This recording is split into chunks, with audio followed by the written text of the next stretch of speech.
Fédération que j'ai le plaisir d'administrer depuis maintenant 3 ans. C'est l'occasion pour beaucoup d'entre vous de découvrir notre beau département du Pas-de-Calais et surtout cette magnifique ville qu'est Arras, ces 2 places mondialement réputées, la Grand Place et la Place des Héros. Natif des Nains-Beaumont, je n'ai jamais pu imaginer mener mon combat politique ailleurs que dans cette région, où mon grand-père fut mineur délégué CGT à la fosse neuve de Wany.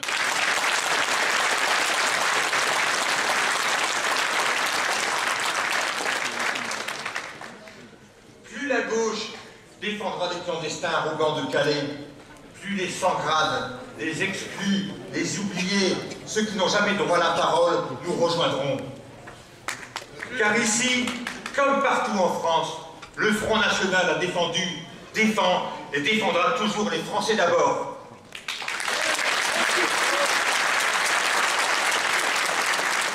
Cet écrivain au talent immense, Georges Bernanos, que cette ville d'Arras a tant inspiré, lorsqu'on sait la vérité, il faut la gueuler. Ouais!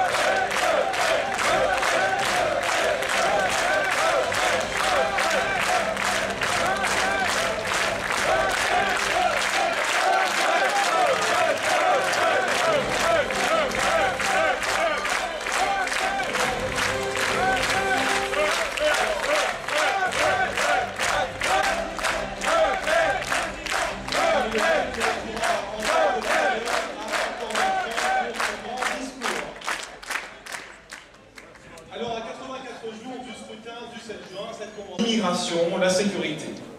Alors, les intervenants ont été de qualité. Aujourd'hui, vous allez pouvoir entendre vos 8 têtes de liste aux élections européennes. Alors, pourquoi 8 têtes de liste et pas une? Eh bien, parce que le mode de scrutin a été trituré une fois de plus par l'UMPS.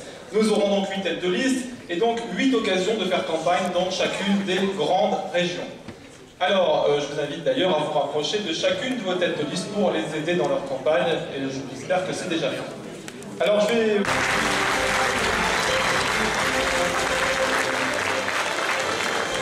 Patrick Bourson, donc Massif Central, Région Centre, et sa deuxième de liste, Anne Foreau.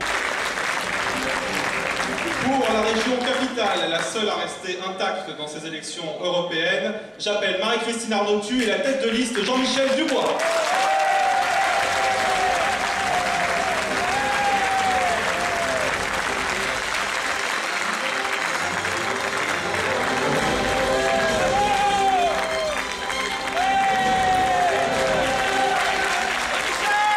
Pour la région du sud-ouest, qui comprend les régions Aquitaine, Midi-Pyrénées et Languedoc-Roussillon, j'appelle Marie-Christine Boutonnet et la tête de liste Louis Alliot.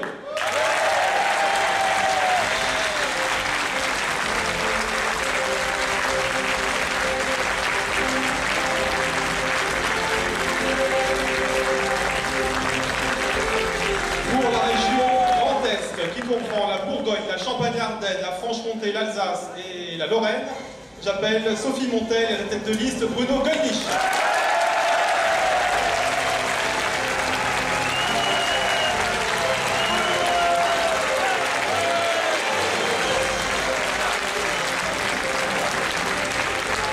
Pour la région du Nord-Ouest, qui comprend la Basse-Normandie, la Haute-Normandie, la Picardie et ici le Nord-Pas-de-Calais, j'appelle Valorant de Saint-Just et la tête de liste Marine Le Pen.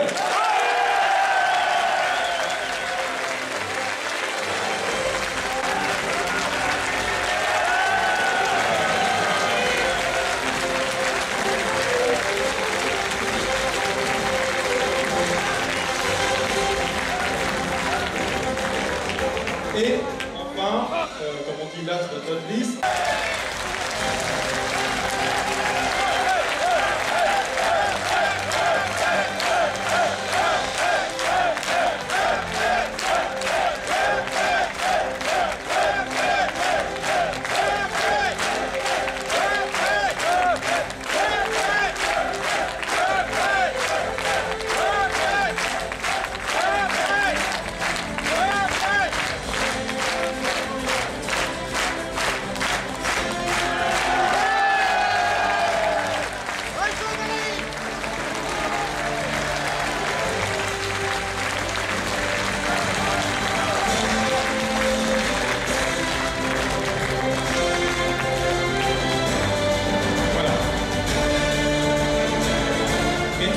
préciser que tout à l'heure, à 14h30, ce matin, les 7 autres têtes de liste vont intervenir.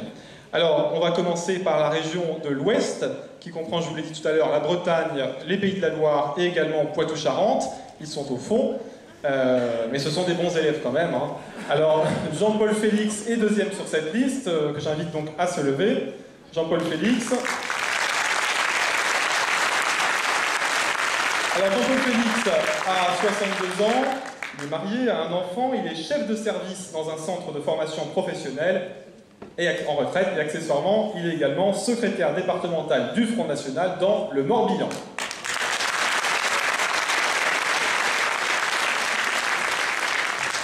Et la tête de liste pour cette région, c'est Brigitte Neveu.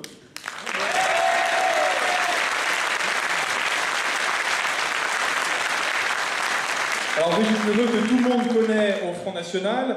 Brigitte Neveu, je le précise, est pupille de la Nation. Brigitte Neveu, Front National, depuis 1985. Notamment récemment, elle était tête de liste aux élections régionales en Bretagne et deuxième sur la liste des européennes en 2004.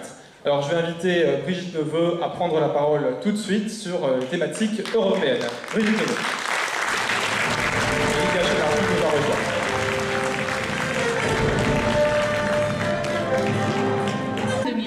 Largement dictée par les directives et règles imposées par l'Europe de Bruxelles, la France doit intégrer dans son droit positif les normes européennes de privation de liberté. Et ce projet de loi s'inspire des 108 règles pénitentiaires du Conseil de l'Europe. À caractère physique, elle est aussi financière.